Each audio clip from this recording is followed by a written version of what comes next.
Hey guys, welcome back to our channel Vision Academy classes. Guys, आप सभी लोग जानते हैं आपको डेली टॉप 20 क्वेश्चन यहाँ पे कराए जाते हैं। आप जब इस वीडियो को देखोगे एंड तक तो ये 20 क्वेश्चन आपको लगेगा कि आपने 70 से 80 क्वेश्चन कंप्लीट कर लिए आपके। ये कहने को 20 क्वेश्चन है, पर एक्स्ट्रा इन्फॉर्मेशन आपको इतनी दी जाती है इस वीडियो में कि ये आपके ये 70 से 80 क्वेश्चन के लगभग पहुँच जाते हैं, जो आपकी सभी आने वाली एग्ज़ाम्स के लिए इम्पोर्टेंट होते हैं। चाहे आप एसएससी की तैयारी कर रहे हो, बैंक, रेलवे, किसी भी एग्ज़ाम की तैयारी, सभी में ये क्वेश्चन इम्पोर्टेंट है रहेंगे आपके।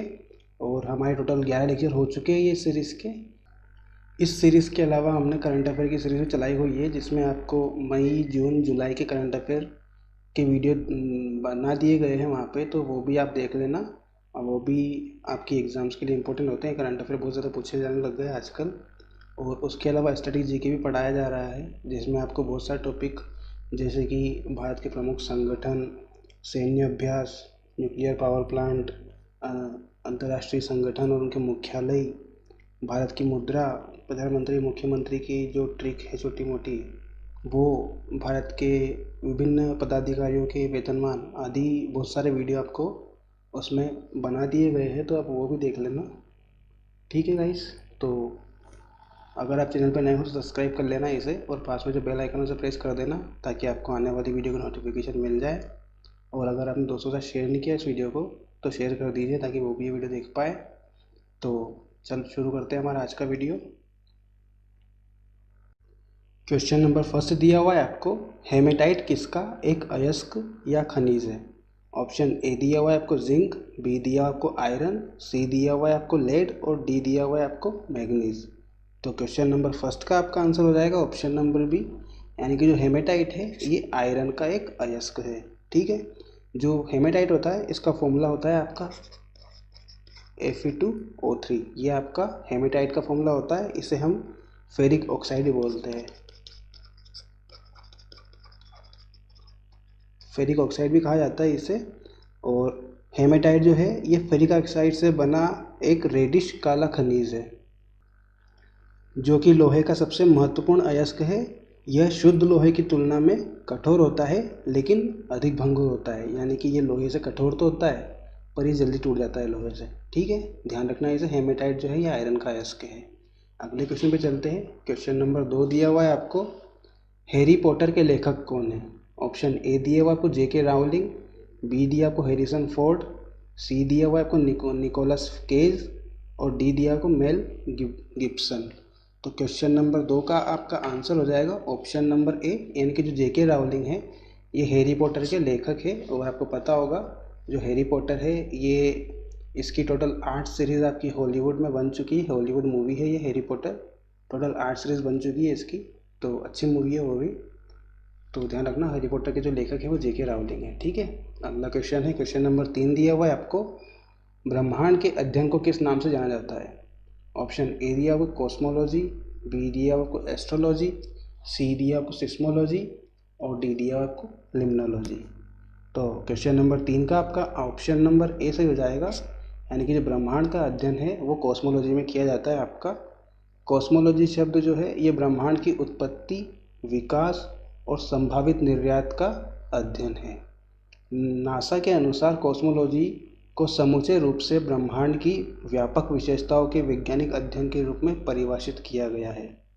ठीक है, तो कॉस्मोलॉजी के बारे में ध्यान रखना। सेकंड ऑप्शन दिया हुआ है आपको एस्ट्रोलॉजी, तो इसके बारे में भी हम जान लेते हैं। एस्ट्रोलॉजी जो है इसे ये ज्योतिष विज्ञान को कहा जाता है, जिसमें मनुष्य तथा पृथ्वी पर ग्रहों और तारों के शुभ और अशुभ प्रभावों का अध्ययन किया जाता है। ठीक है, ये आपका खगोल शास्त्र से संबंधित है, ज्योतिष शास्त्र से। ठीक है, अगला दिया हुआ है आपको सिस्मोलॉजी। तो सिस्मोलॉजी जो है इसमें भूकंप की तीव्रता को मापते हैं, इसमें भूकंप की तीव्रता का अध्ययन किया जाता है इसमें। ठीक है, और आपको दिया हुआ है फोर्थ पे लिम्नोलॉजी। जो लिम्नोलॉजी है इसे हम सर्वविज्ञान में बोलते हैं। सर्वविज्ञान कहते हैं यहाँ पे। सरो जो है ये सरोवर को रिलेट करता है, यानी सरोवर यानी कि नदी, तालाब वगैरह। तो इसमें क्या होता है, इसमें नदियों, झीलों, तालाबों, जल प्रपातों, आर्द्र भूमियों, पानी के चश्मों और अन्य ऐसे जल समूहों का अध्ययन किया जाता है जो कि समुद्र से अलग होते हैं। ठीक है, इसे हम सौर विज्ञान बोलते हैं हिंदी में, ठीक है, याद रखना लिम्नोलॉजी। इसमें अपने को नदियों, झीलों, तालाबों इनका अध्ययन किया जाता है, ठीक है। अगले क्वेश्चन पे चलते हैं। क्वेश्चन नंबर 4 दिया हुआ है आपको, उत्तरी गोलार्ध में सबसे छोटा दिन होता है। ऑप्शन ए दिया हुआ आपको 22 नवंबर, बी दिया हुआ आपको 22 दिसंबर, सी दिया हुआ 22 मार्च और डी दिया हुआ है वो 22 जून। तो क्वेश्चन नंबर 4 का आपका ऑप्शन नंबर 2 सही रहेगा, यानी कि उत्तरी गोलार्ध में सबसे छोटा दिन होता है आपका 22 दिसंबर, ठीक है। सबसे छोटा दिन होता है यहाँ पे, तो जो 22 दिसंबर की जो रात है उत्तरी गोलार्ध में वो सबसे बड़ी होती है, ठीक है। 22 दिसंबर को उत्तरी गोलार्ध में सबसे छोटा दिन और सबसे बड़ी रात होती है, ठीक। और इसी दिन दक्षिणी गोलार्ध में जस्ट इसका उल्टा होता है, यानी कि यहाँ पे क्या होता है, यहाँ पे सबसे बड़ा दिन होता है और सबसे छोटी रात होती है दक्षिणी गोलार्ध में 22 दिसंबर के ही दिन, ठीक है। और इसके अलावा जो उत्तरी गोलार्ध है यहाँ पे 21 जून को सबसे बड़ा दिन होता है और सबसे छोटी रात होती है, ठीक है। और 21 जून को ही दक्षिणी गोलार्ध में सबसे छोटा दिन और सबसे बड़ी रात होती है, जस्ट उल्टा होता है उत्तरी गोलार्ध का दक्षिणी गोलार्ध में, ठीक है। तो ये दो डेट ध्यान रखना आप। 22 दिसंबर को उत्तरी गोलार्ध में दिन छोटा होता है और 21 जून को दक्षिणी गोलार्ध में दिन छोटा होता है, बाकी रातें इनकी जस्ट उल्टी हो जाएगी। तो ध्यान रखना है इसे, उत्तरी गोलार्ध में सबसे छोटा दिन होता है आपका 22 दिसंबर को। अगले क्वेश्चन पे चलते हैं। क्वेश्चन नंबर 5 दिया हुआ है आपको, एडोल्फ हिटलर एक रिक्तस्थान राजनेता लाखों यहूदियों की हत्या के लिए जिम्मेदार था। ऑप्शन ए दिया आपको जर्मन, बी दिया आपको फ्रांसीसी, सी दिया आपको ऑस्ट्रियाई और डी दिया हुआ है आपको ब्रिटिश। आपको बस पूछा गया है क्वेश्चन में कि जो हिटलर था वो कहाँ का था, जर्मन का था, फ्रांस का था, या ऑस्ट्रिया का था, या फिर ब्रिटिश का था, ठीक है। तो क्वेश्चन नंबर 5 का आपका आंसर हो जाएगा, जो हिटलर था वो जर्मन राजनेता था एक, यानी कि जर्मनी में राजनेता था, ठीक है। जो हिटलर था ये नाजी पार्टी के प्रमुख नेताओं में से एक था, ठीक है। यहाँ पे जो जर्मन है, यहाँ पे नाजी पार्टी चलती है एक, उसके प्रमुख नेता थे ये हिटलर जी। और 1933 से 1945 तक ये जर्मनी के चांसलर भी रहे हैं और उसके अलावा नाजी जर्मनी के नेता थे ये। जर्मनी राज्य के तानाशाह के रूप में इन्होंने सितंबर 1939 में पोलैंड पर आक्रमण करने के साथ यूरोप में द्वितीय विश्व युद्ध की शुरुआत की थी, ठीक है। द्वितीय विश्व युद्ध की शुरुआत इन्होंने ही की थी पोलैंड पर आक्रमण करने के साथ में यूरोप में, ठीक है। ध्यान रखना इनके बारे में। अगले क्वेश्चन पे चलते हैं। क्वेश्चन नंबर 6 दिया हुआ है आपको, पृथ्वीराज चौहान ने से विवाह किया था, वह उनके शत्रु जयचंद गहरवाल की बेटी थी। तो ऑप्शन ए दिया आपको कर्णावती, बी दिया आपको पूर्ववती, सी दिया आपको संयुक्ता और डी दिया आपको सौम्यवती, ठीक है। तो क्वेश्चन नंबर 6 का आपका आंसर हो जाएगा ऑप्शन नंबर 3, यानी कि संयुक्ता से विवाह किया था पृथ्वीराज चौहान ने, जो कि उनके शत्रु जयचंद गहरवाल की बेटी थी, ठीक है। कन्नौज के राजा जयचंद की पुत्री संयुक्ता पृथ्वीराज चौहान की 3 पत्नियों में से एक थी। पृथ्वीराज चौहान और संयुक्ता का प्रेम भारत में चर्चित मध्यकालीन प्रेम कथाओं में से एक है। चंद्रवरदाई के महाकाव्य पृथ्वीराज रासों में इस प्रेम को अमर बना दिया गया है। ध्यान रखना यहाँ पे, जो चंद्रवरदाई का जो रचना थी चंद्रवरदाई की, वो पृथ्वीराज रासो थी। इस पृथ्वीराज रासो में उन्होंने पृथ्वीराज चौहान और संयुक्ता के प्रेम के बारे में बताया गया है। और उसके अलावा जो जयचंद था, इससे ये मंजूर नहीं था कि पृथ्वीराज चौहान उसकी बेटी संयुक्ता से विवाह करे, वो उसका शत्रु था पृथ्वीराज चौहान का। तो उसने 1192 में जो तराइन का द्वितीय युद्ध हुआ था उसमें मोहम्मद गोरी का साथ दिया था और पृथ्वीराज चौहान को मरवा दिया था, ठीक है। ध्यान रखना, ये जो जयचंद था इसको पसंद नहीं था पृथ्वीराज चौहान, शत्रु था इसका। तो उसने 1192 में जो तराइन का द्वितीय युद्ध हुआ था उसमें मोहम्मद गोरी की सहायता की थी और पृथ्वीराज चौहान की हत्या करवाई गई थी, ठीक है। ध्यान रखना इसे। अगला क्वेश्चन देखते हैं। क्वेश्चन नंबर 7 दिया हुआ है आपको, राज्यसभा में अधिकतम सदस्यों की संख्या कितनी होती है। तो क्वेश्चन नंबर 7 का आपका आंसर हो जाएगा ऑप्शन नंबर 3, यानी कि राज्यसभा में अधिकतम सदस्यों की संख्या आपकी 250 होती है। संविधान के अनुच्छेद 80 के द्वारा राज्यसभा के लिए निर्धारित सदस्यों की अधिकतम संख्या 250 है, जिसमें से 238 सदस्य राज्यों और 2 केंद्र शासित प्रदेशों के प्रतिनिधि होते हैं। 238 सदस्य आपके राज्य और केंद्र शासित प्रदेशों से आते हैं और बाकी बचे हुए 12 सदस्यों को राष्ट्रपति के द्वारा मनोनीत किया जाता है। हालांकि वर्तमान में नियमों के द्वारा राज्यसभा के लिए 245 सदस्यों का प्रावधान किया गया है, यानी कि वर्तमान में भी राज्यसभा के सदस्यों की संख्या आपकी 245 ही है और मैक्सिमम सदस्य संख्या आपकी 250 हो सकती है। ठीक है, तो ध्यान रखना इसे, राज्यसभा में सदस्यों की संख्या आपकी 250 होती है। अगले क्वेश्चन देखते हैं। क्वेश्चन नंबर 8 दिया हुआ है आपको, हमारे राष्ट्रीय ध्वज में स्थित चक्र किस बात का प्रतिनिधित्व करता है। तो क्वेश्चन नंबर 8 का आपका आंसर हो जाएगा ऑप्शन नंबर 2, यानी कि सत्य का प्रतीक है जो राष्ट्रीय ध्वज में चक्र स्थित है वो। ठीक है, राष्ट्रीय ध्वज में सफ़ेद पट्टी के मध्य में नीले कलर का एक चक्र है जिसे हम अशोक चक्र बोलते हैं। अशोक चक्र धर्म चक्र का प्रतिनिधित्व करता है और धर्म चक्र जो है ये सत्य और धर्म का प्रतिनिधित्व करता है। सत्य के साथ यहाँ पे धर्म भी आएगा, ये दोनों का प्रतिनिधित्व करता है आपका जो चक्र है।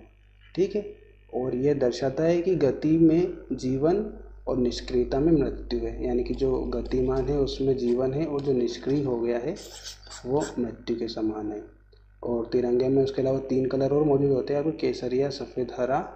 तो जो केसरिया रंग है वो साहस और बलिदान का प्रतीक होता है, जो सफ़ेद रंग है वो सच्चाई, शांति और पवित्रता की निशानी होती है, और जो हरा रंग है वो शुभ विकास और उर्वरता को दर्शाता है। ठीक है, ये सब ध्यान रखना आप।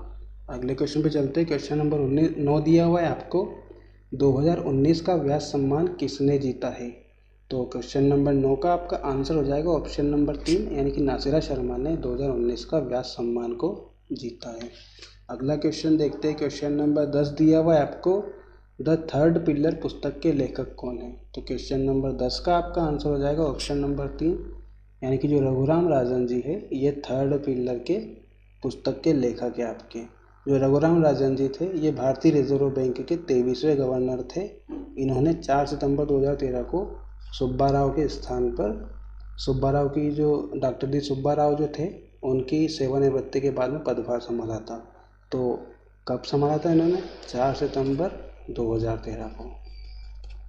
ध्यान रखना, ये 4 सितंबर 2013 को इन्होंने पदभार संभाला था और द थर्ड पिलर पुस्तक के लेखक है ये, ध्यान रखना। अगले क्वेश्चन पे चलते हैं।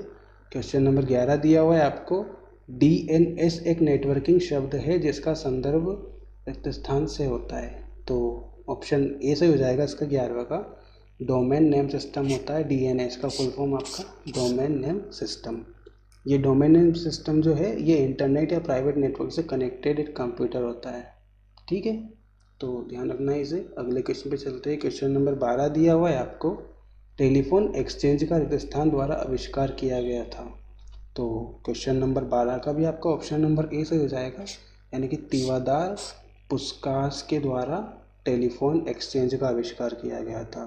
टेलीफोन एक्सचेंज का प्रस्ताव सर्वप्रथम हंगरी के टेलीफोन अन्वेषक ने थॉमस एडिसन के लिए कार्य करते हुए 1827 में प्रस्तुत किया था।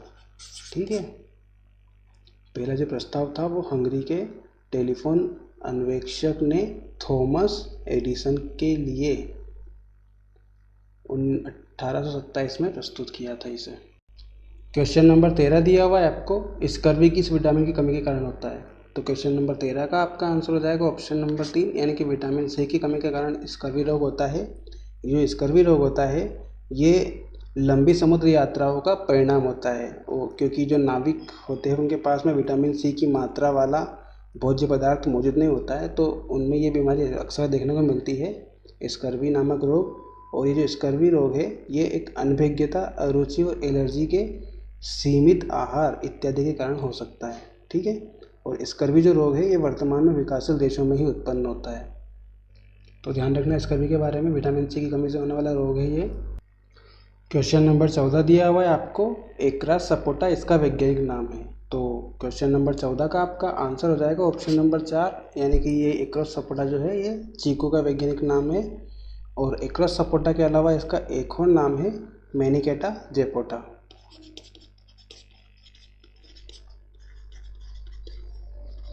इस नाम से भी इसे जाना जाता है, ये भी इसका चीकू का ही नाम है।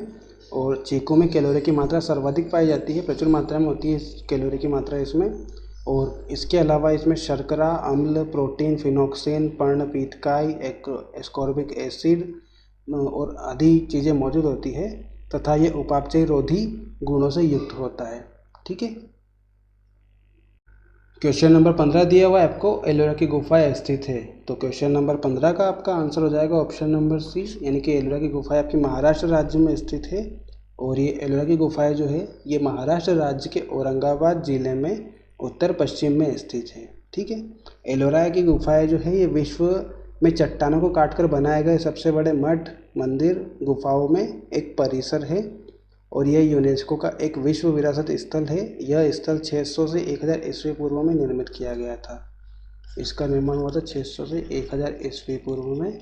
और ये जो स्थल है ये जैन धर्म, बौद्ध धर्म और हिंदू धर्म तीनों से संबंधित है ये, और उनकी कलाकृति और स्मारकों का प्रतिनिधित्व करता है ये तीनों धर्म का। महाराष्ट्र राज्य की बात हुई यहाँ पे, तो महाराष्ट्र राज्य के मुख्यमंत्री वर्तमान में उद्धव ठाकरे जी है। यहाँ के जो राज्यपाल है वो भगत सिंह केशरी जी है।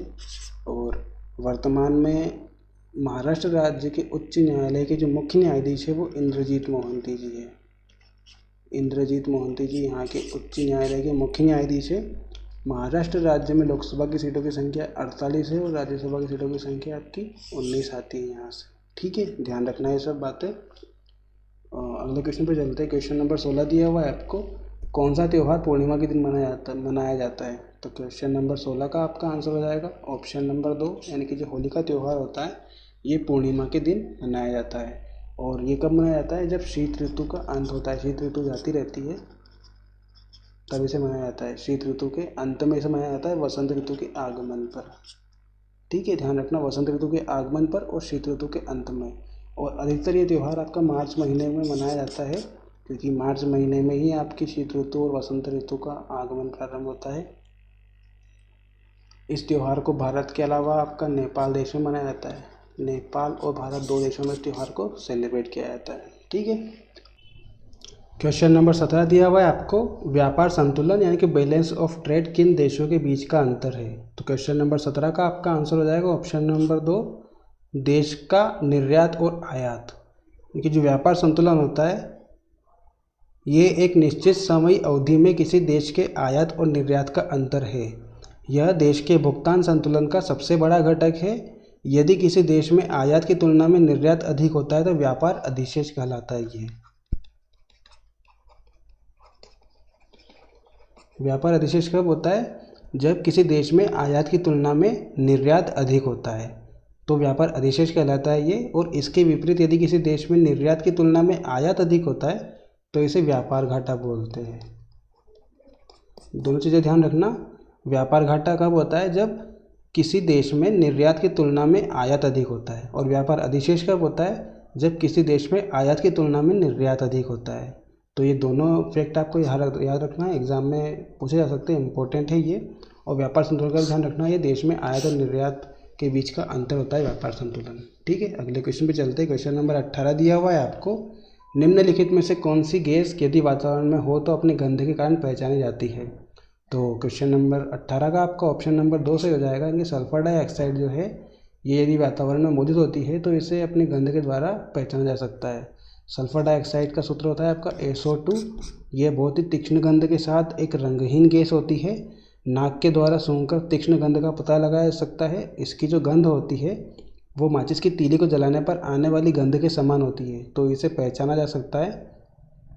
अत्यंत जहरीली गैस होती है ये, जो फेफड़ों के द्वारा श्वसन के माध्यम से लोगों को अपना शिकार बनाती है। ठीक है, तो ध्यान रखना, सल्फर डाइऑक्साइड जो गैस होती है ये वातावरण में मौजूद होती है तो हम इसे पहचान सकते हैं। अगला क्वेश्चन दिया हुआ क्वेश्चन नंबर 19, भारत में जैव भौगोलिक क्षेत्रों की संख्या कितनी है। तो क्वेश्चन नंबर 19 का आपका आंसर हो जाएगा ऑप्शन नंबर 2, यानी कि 10 भौगोलिक क्षेत्र है आपके भारत में। सभी का आपको नाम याद रखना ज़रूरी है, एग्जाम पूछते हैं। आपका पहला है आपका अंडमान निकोबार द्वीप, दूसरा है आपका तटवर्ती क्षेत्र, तीसरा है आपका उत्तर पूर्वी क्षेत्र, चौथा है आपका गंगा का मैदान, पांचवा है आपका दक्कन का पठार, छठा पश्चिमी घाट, सातवां आपका अर्ध शुष्क क्षेत्र, आठवां भारतीय मरुस्थल क्षेत्र और नौवां है आपका हिमालयन क्षेत्र और लास्ट है आपका 10वां ट्रांस हिमालयन क्षेत्र। ठीक है, 10 के नाम आपको याद रखना है, एक बार फिर से रिपीट कर देते हैं। पहला है आपका अंडमान निकोबार द्वीप, दूसरा है आपका तटवर्ती क्षेत्र, तीसरा है आपका उत्तर पूर्वी क्षेत्र, चौथा है आपका गंगा का मैदान, पांचवा है आपका दक्कन का पठार, छठा है पश्चिमी घाट, सातवां है आपका अर्ध शुष्क क्षेत्र, आठवां भारतीय मरुस्थल क्षेत्र, नौवां है आपका हिमालयन क्षेत्र और जो 10वां है वो ट्रांस हिमालयन क्षेत्र है। ठीक है, 10 के नाम आपको याद रखना है, एग्जाम में पूछते हैं ये। अगला क्वेश्चन दिया हुआ है आपको क्वेश्चन नंबर 20। रेगिस्तान भारत का एक स्वदेशी हल्का लड़ाकू विमान है।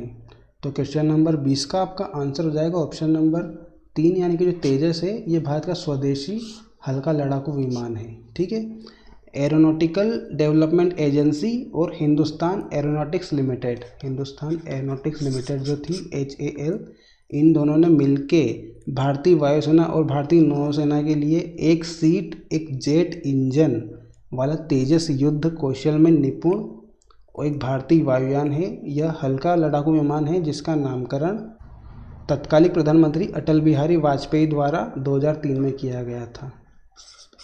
ठीक है, ध्यान रखना, जो ये तेजस वाला जो विमान है इसका नामकरण आपका 2003 में तत्कालीन प्रधानमंत्री आपके अटल बिहारी वाजपेयी के द्वारा किया गया था। संस्कृत में तेजस का अर्थ होता है आपका प्रफुल्ल, प्रफुल्ल बोलते हैं संस्कृत में इसे, तेजस नाम होता है इसका। ठीक है, तो गाइज हमारे 20 क्वेश्चन कंप्लीट हो गए हैं। आई होप आपको ये वीडियो पसंद आया होगा। अगर आपको ये वीडियो पसंद आया तो प्लीज़ लाइक कीजिए इसे, और अगर आप चैनल पर नए हो तो सब्सक्राइब कर लीजिए इसे, पास में जो बेल आइकन से प्रेस कर दीजिए ताकि आपको आने वाले सभी वीडियो की नोटिफिकेशन मिल जाए। और इसके अलावा आपको और भी हमने जैसे स्टैटिक जीके की एक प्लेलिस्ट बनाई हुई है, उसके अलावा आपको हिस्ट्री, पॉलिटी, ज्योग्राफी सभी के भी MCQ टाइप क्वेश्चन आपको प्रोवाइड किए गए हैं। तो आपने वो नहीं देखे वीडियो तो वो देख लेना, डिस्क्रिप्शन में आपको लिंक मिल जाएगी उन सभी की। तो देखते रहिए हमारे चैनल पे, बने रहिए हमारे चैनल के साथ में। मिलते हैं हम अगले वीडियो में, तब तक के लिए ध्यान रखिए अपना। Thank you.